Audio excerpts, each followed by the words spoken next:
Israeli Prime Minister Benjamin Netanyahu making his case against Iran today. In a speech to Congress that has generated a lot of controversy, Mr. Netanyahu tried to downplay the tension surrounding his visit, saying he never intended for this to be political. Listen to this.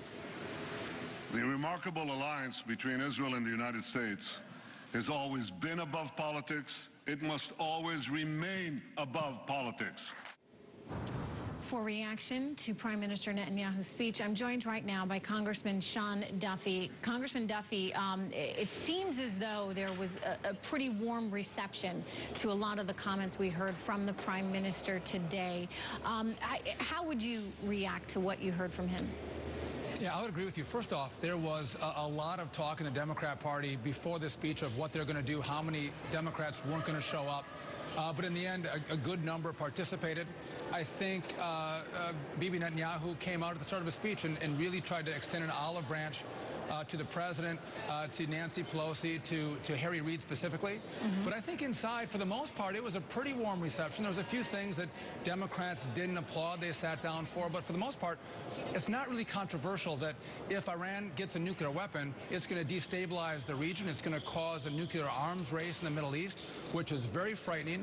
But not only are they a threat to Israel or the region, they're a threat to Europe and the United States based on their missile capacity. So this idea that there's some controversy in what Netanyahu is telling us, there really wasn't any. We agree with you know, I think you make an interesting point, but nonetheless, there has been pushback from the White House. You know, we heard from the president today, and he basically said that none of this changes anything. So as we move forward here increasingly towards a deal with Iran, what's the danger in that, Congressman? Well, the whole deal isn't out yet, but what we hear about the deal is that if there's a structure of an agreement with Iran that allows them to get a nuclear weapon, that cedes the point that at one point they can be nuclear, that's unacceptable. They're one of the front sponsors of terrorism around the world. They've made statements like they want to wipe Israel off the face of the earth. And with that kind of rhetoric and their terrorist activity, if they have a nuclear weapon, this is absolutely catastrophic for the region and for the world.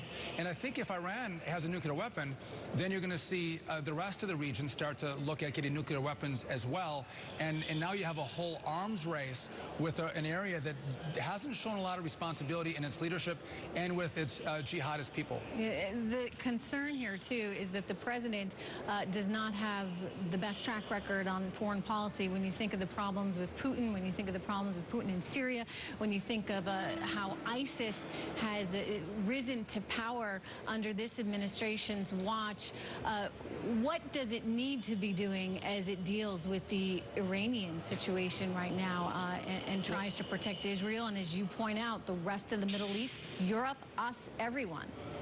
Well, first off, I think there has to be a very bright line that Iran can't have a nuclear weapon. What I found interesting in the speech was that Benjamin Netanyahu said, never again.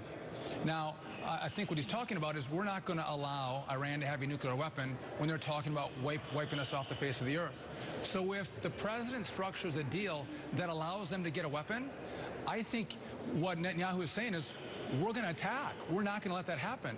And that really destabilizes the region. So I think it's incumbent upon the president, yes, to try to modernize Iran, get them to calm down, but he can't have any negotiations that at any point allows them to get a weapon. Congressman Duffy, don't go anywhere. We have lots more to talk about, including DHS. When Street Smart returns, I'm back with the Representative Duffy after this.